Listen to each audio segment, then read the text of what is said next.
because we share the same history, the same destiny.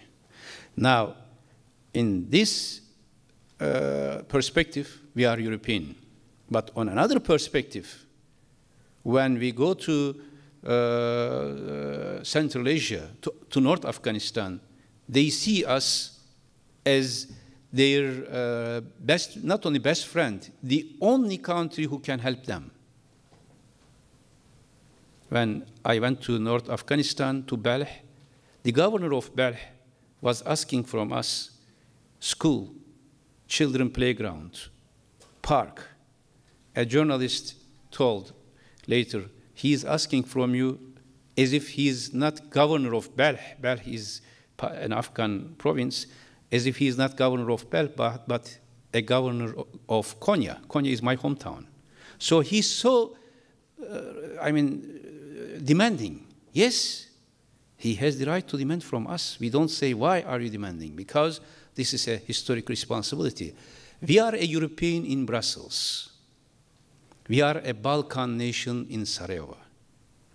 We are a Turkish Turanic nation in Balkh or in Samarkand or in Bishkek. When there was civil war in Bishkek, the first minister who went to Bishkek was me. And with the president of Kyrgyzstan, we did first reconciliation meeting in Bishkek. When we are in Cairo, we are from our Middle Eastern, Arab, Muslim, Turkish tradition. Therefore, last year when Prime Minister Erdogan went Egypt, 30,000 people welcomed him in the airport. When he went to Libya, 10,000 of people welcomed him in every city, Tripoli, Misrata, Tajura, Benghazi, with thousands of Turkish flags. When we are in Somalia, we are African, but more than African, we are human beings to help them. Not to dictate them, but to help them and to share their pains. This is our new understanding of foreign policy. Our foreign policy will be everywhere. In the last 2.5 years, we opened 21 embassies in Africa. In 87 years of Turkish Republic, only 12 embassies were in Africa. Only 12. In the last 2.5 years, we opened 21 new embassies. Now we have 33 embassies in Africa, almost everywhere in Africa. We opened 3 new embassies in Latin America, 3 new embassies in Far East. So in 2.5 years, we increased our diplomatic representation 35% more. So this is how we are seeing. This is historically correct, economically rational, and politically necessary. We cannot be stable in Anatolia if we are not active everywhere in the world, everywhere in surrounding regions. And it is economically rational because with these regions only we can be one of the 10 big economies in the world in 2023, 100th anniversary of our republic. Because all the other countries around in these 9, they are continental countries like United States, like China, like India, like Russia, like Canada, or European Union and Germany. We can be one of them only if we are mobilizing our manpower, humanity, human beings. We did not discover oil or natural gas in the last 9 years, but our per capita income has increased 4 times. From 2,800, now we have around 11,000, more than 11,000. In a few months, more, maybe 12,000. Our GDP was $250 billion in 2002. Now our GDP is around 800 million, and PPP parity more than $1 trillion US. How did we achieve this? We did not find natural oil or gas, but what we discovered was the quality of our manpower and woman power, of course, not only. So this is the main agenda. With this new approach of Turkish foreign policy and the global challenges we are facing today of NATO and United States, Of course, the role of Turkey in NATO has increased. Of course, Turkish-American relation today has a new framework, has a new paradigm. We are not talking only on certain issues which are critical to Turkey, like Cyprus issue or Bosnia in 1990s. We are not talking only on Iraq like in 2000. Now we are talking everything to make future plans. Because what we think as Turkey, not only as a Minister of Foreign Affairs, but as an intellectual, I can tell you, there will be a new global order. This international order is not sustainable anymore. And this new global order, in political sense, should be more inclusive. In economic sense, should be more just. In cultural sense, should be more accommodative. And in this new global order, Turkey will play a significant role, because we are right at the center of historical flow, and we will continue to be on the right side of history. Like today in Syria, in Libya, or in other issues, we will be always on the side of democratic forces, on the side of the people who are demanding more freedom, more dignity, more prosperity. That is the flow of history, the direction of the flow, and the future of the global order will be specified not only by a certain nation, group of nations, but by all humanity, and Turkey will be at the center of all historical transformation. Thank you very much. Thank you very much indeed. Foreign Minister Davutoglu has graciously agreed to answer some questions from the audience. My name is Erçin. I'm a second-year MBA student from Turkey. So I have a question regarding that. You mentioned the US is a very strategically close ally of Turkey, and we have always pursued like EU membership, and maybe with less excitement than compared to previously. And also the Turkey's actually popularity has been increasing a lot in Middle East and among the Muslim countries. And you also mentioned that Turkey has a historical alliance with tyrannic nations on the east, and we have energy agreements with Russia and also increasing trades with China. And considering all these, where Turkey will move politically, socially, and financially in the upcoming years, will it be a one direction or will it be in separated directions in different areas? Thank you. Thank you. This is a very valid question, because in last 10 years, there were several articles, sometimes criticism about shift of access from west to east, from Europe to Asia. Whenever there was a new initiative in foreign policy, we were questioned, is Turkey shifting the axis, or a new paradigm is emerging? When we look at all these in last 9 years and today, Turkish foreign policy is based on our geography and history as two permanent parameters. What is our geography? Our geography says to us that Turkey cannot be one-dimensional, one regional country. Turkey is a Balkan country, Turkey is a Caucasian country, Turkey is a Middle Eastern country, Turkey is a European country, Asian country. Sometimes it is surprising. Unfortunately, I don't have time to write my diaries regularly, but sometimes it is so interesting. From the morning, I am starting with one commission last week, European commissioner, then an Afghan minister, then a leader from Iraq, someone from Balkans. In the same day, 7, 8 regions. This is, I didn't specify, or Turkish nation did not specify its geography. This is our geography. We don't have the luxury to choice. For example, of course, I respect to Scandinavian countries. They are all our good friends. But the challenges of Scandinavian geography or the challenges of Latin American geography is different than our challenges. Therefore, I said, our direction is based on our geography. And we are not, it is not contradictory. Some people think that if you have good relations with EU, you should have problematic relations with the Muslim countries. Or if you have good relations with the United States, you may have problems with Russia. No. Today, Russia is our second trade partner because they are our neighbor. We have a historical relations, and United States is our model partner, as it has been described by Obama. Today, in Europe, we are very influential in the sense of foreign policy, despite of all the barriers in front of us in integration.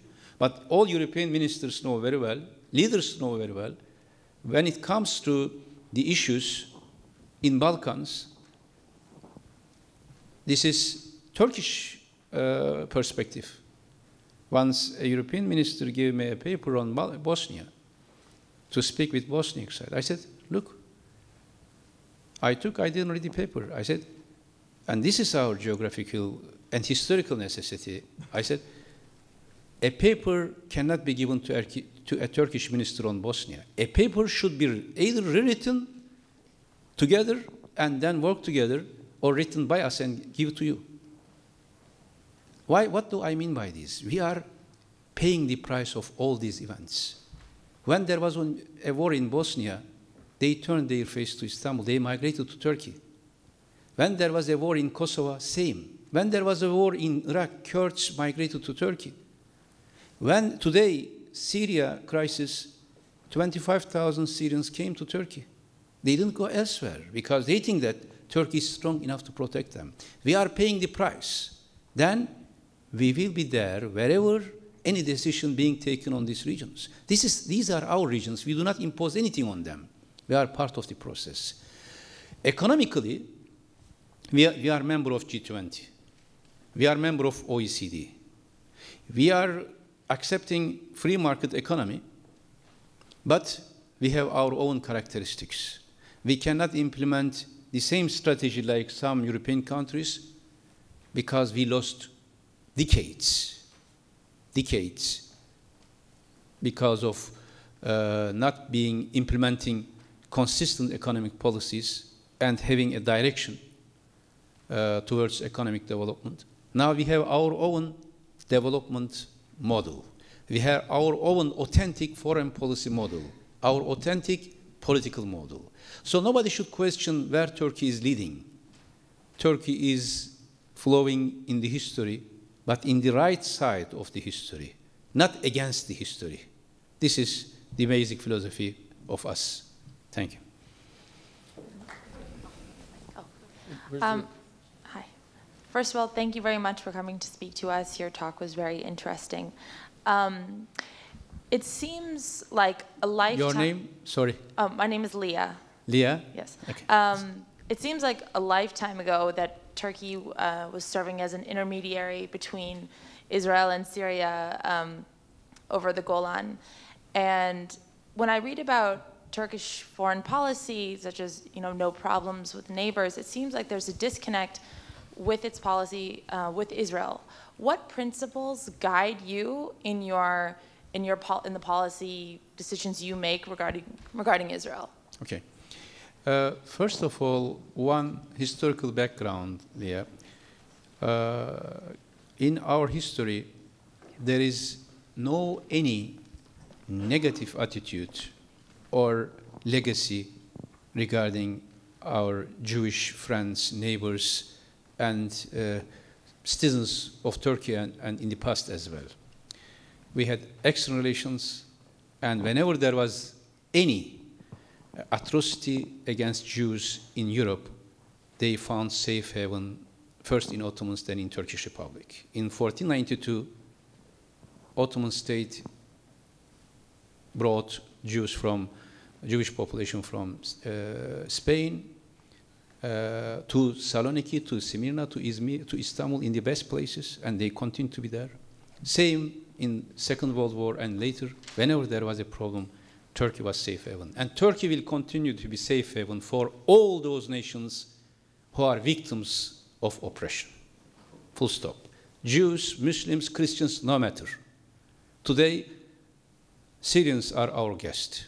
Tomorrow, if there is another massacre or any problem on Jewish population everywhere in the world, Turkey is safe haven for them, regardless of our relation with Israel. Turkey is safe haven of all victims. This is our tradition. With Israel, Turkey is the first country recognizing Israel. Had good relations. During our government, we had good relations. And that good relations was so intensified in 2008, when I was chief advisor to Prime Minister Erdogan. We mediated between Syria and Israel, and we were very close to a peace in 2008 December. Prime Minister Olmert was in Ankara, in the residence of Prime Minister Erdogan, stayed 7 hours there, and by phone, we had telephone diplomacy with Syria, with Bashar Assad, in order to start direct talks. And since I was mediating, in next 1 week, it was Monday, next Monday we were supposed to meet, and until Saturday we resolved everything, only one word was missing, and we were expecting to start peace talks between Israel and Syria. On Monday, Saturday, Israel started attack against Gaza. They did not wait 2 days for peace negotiation. They destroyed Gaza. In 1 hour, 150 people were killed, women and children. And in 1 month, more than 1,500 people were killed by phosphoric bombs sometimes. And of course, we had good relations with Israel, but for us, values are more important than any relation. If somebody attacks to women and ladies, children, attacks to a urban area without any discrimination, Turkey's position is clear, will be clear, and will continue to be clear. But despite of these, our relations continued. And when they attacked a civilian convoy and killed one Turkish-American citizen in international waters, these people did not violate Israeli territory, did not even go to Gaza, and they were killed. We requested from Israel apology, compensation, and end of siege, helping Gaza together with them. They, in last 2 years, they insisted several times, they approached us that they are ready to apologize, but they didn't do. And we took a clear position. Once I spoke with one Israeli minister during this crisis, and I told him, look, you have to decide whether we are friends or not friends or enemy. If we are friends, you should apologize because you killed our people. We had several wars with other nations like Russians, but they didn't kill our citizens during peacetime. We had difficulties with Greece, but they didn't do this. You did. And we had good relations. And you know that Turks were the only friends of you throughout the history. Now it is time for you to apologize if we are friends. This is our policy, and this will continue to be our policy. We are a nation of dignity. Nobody can kill our citizens. Nobody can touch our citizens in international waters, whoever is that city, Israel or any other city. And Turkey is strong enough to defend the rights of its citizens. This is our policy, and this will continue to be our policy. It is not against Jews, Jewish people, wherever they are. They are the best friends for us everywhere. In Turkey, they are our citizens. Outside Turkey, we had good relations. It is not against people of Israel who are also criticizing their government, not because of not apologizing.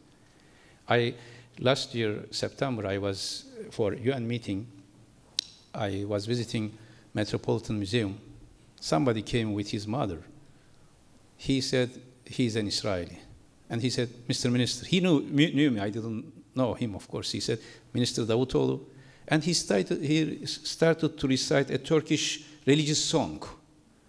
He visited Konya, he knows Turkish culture. He said, Mr. Minister, on behalf of our people, I apologize. Please don't take our government seriously. We know that you are right. We don't have a problem with peoples, but it is our right to defend our nation. It is our right to ask if somebody kills our citizens. And we will continue to ask these. They know how to improve, normalize relations with Turkey. We hope they will understand the significance of Turkish-Israeli relations, and we hope that they will understand the new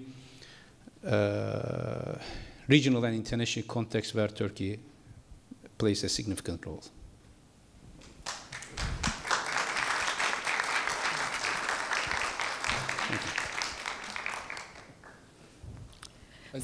Just one moment. So at the moment we have a microphone on each side of the room. So if you would like to ask a question, if you wouldn't mind going towards the microphone, that would be helpful. Assalamu alaikum, Mr. Minister. Wa alaikum salam. Your name? My name is Ifrah Magan, and Ifrah Magan, and I'm originally from Somalia. I'm an alum. Yes. I'm an alum of the social work program here, and I also lived at the International House. First and foremost, thank you very much for all your efforts in Somalia. The Turkish government has brought back Somalia in the scene and reconnected Somalia with the rest of the world. My question to you is that I know that you've participated in the London Summit on Somalia, and there are a lot of discussions around, will the transition federal government end in August, and that's its deadline. Can you talk about the next steps, some of the things that were discussed at the summit? And I know that the Turkish government has agreed to host the next summit on Somalia. I would appreciate that. Thank you. Yes, on 1st of June, we will be organizing the second UN conference on Somalia in Istanbul. So even today I was making some telephone calls for this. So that is a UN conference organized with us, and tomorrow, in fact, from here I